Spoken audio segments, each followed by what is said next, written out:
इस कहानी के स्टार्ट में एक लड़का अपने दोस्तों के साथ बातें कर रहा होता है और उसके बाद वो लड़का कहने लगता है कि हमारे क्लासरूम में स्कूल के सबसे शॉर्टेस्ट स्टूडेंट्स और दुनिया के सबसे बिगेस्ट एसेट्स वाली एक लड़की है। और तभी वहाँ पे वो बिगेस्ट एसेट्स वाली लड़की आ जाती है जिसके पास कुछ बहुत ही ज़्यादा भारी सामान होता है। वो उस लड़के से कहती है, दाइसुके, मुझे टीचर ने कुछ सामान पहुंचाने के लिए कहा है, तो क्या तुम मेरी मदद करोगे? वो लड़का उस लड़की को देख के कहने लगता है कि बिग सिस, पर बीच में ही वो रुक जाता है और तब उसके दोस्त उससे पूछने लगते हैं कि क्या तुमने अभी बिग सिस कहा? और इससे पहले कि वो दोनों उससे और कुछ पूछ पाते, दाइसुके चियाकी से कहता है कि ठीक है, मैं तुम्हारी मदद करूंगा। और अभी चियाकी उसे बैग पकड़ा ही रही होती है कि उसका बैलेंस बिगड़ जाता है और वो दाइसुके के हार्ड टाइम पे गिर जाती है।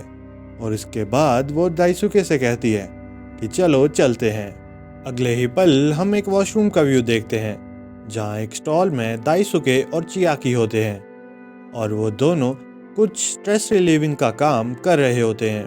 तो तब दाइसुके कहने लगता है कि चियाकी मेरी क्लासमेट और साथ ही में मेरी स्टेप सिस्टर है। चियाकी शुरू से ही एक सिंगल चाइल्ड थी, तो उसे एक सिबलिंग चाहिए था जो कि अब मैं हूँ। और पता नहीं क्यों चियाकी को ऐसा लगता है कि ये उसकी ड्यूटी है मुझे स्ट्रेस फ्री रखने की। और अभी वो अपनी स्ट्रेस रिलीविंग एक्टिविटी कर ही रहे होते हैं कि तभी वहाँ पर उसके दोनों दोस्त आ जाते हैं और वो दोनों उसी के बारे में बात कर रहे होते हैं कि दाइसुके कितना लकी है कि उसे चियाकी के साथ टाइम स्पेंड करने का मौका मिल रहा है। तो तब चियाकी दाइसुके से कहती है कि अभी हमें जाना चाहिए वरना हम शॉपिंग के लिए लेट हो जाएंगे और फिर डिनर के लिए भी लेट हो जाएंगे और बाकी का स्ट्रेस रिलीफ का काम हम घर जाके कर लेंगे। अगले सीन में वो दोनों अपने घर पहुंच जाते हैं और तब वहाँ उनकी मॉम दाइसुके से कहती है कि घर में एक लड़के के होने की वजह से काम कितना आसान हो जाता है, हमें भारी सामान अकेले उठाने की ज़रूरत ही नहीं पड़ती। तो तब चियाकी दाइसुके से कहती है कि जब तक मॉम डिनर बना रही हैं तो तब तक क्यों ना हम लिविंग रूम में आराम कर लें।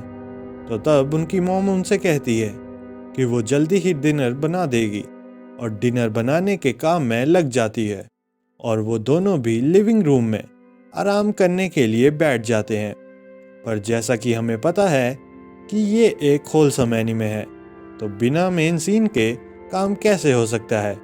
और फिर वो दोनों वहाँ पर भी स्ट्रेस रिलीफ के काम में लग जाते हैं।